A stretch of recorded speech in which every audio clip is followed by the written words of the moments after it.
आजपासून मनसे इच्छुकांच्या मुलाखती घ्यायला सुरुवात करणार आहेत आणि त्यासाठी मनसेनं समिती स्थापन केली आहे। पुण्यातल्या मनसेच्या पक्ष कार्यालयामध्ये मुलाखती घेतल्या जातील।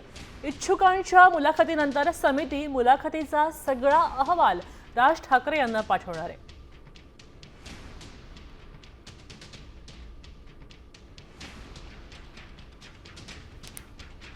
आपण पाहतोय की आता मनसेची समिती स्थापन झाली आहे आणि इच्छुकांच्या मुलाखती सुरू आहेत। पुण्यातलं हे कार्यालय आहे। या मुलाखतीनंतर सगळा जो अहवाल आहे तो राज ठाकरेंना पाठवला जाईल आणि त्यानंतर जागा वाटप निश्चित होईल। कोणत्या उमेदवाराला संधी मिळेल हे सुद्धा नंतरच निश्चित होईल। त्यासाठी मुलाखती सुरू झालेल्या आहेत। राज ठाकरे एकंदरच ॲक्शन म्हणून आल्याचं पाहायला मिळते। त्यांनी पुण्यामध्ये सुद्धा आपलं बस्तान बसवायला सुरुवात केली आहे। मुंबईनंतर पुणे हे राज ठाकरेंचं महत्त्वाचं लक्ष असणार आहे।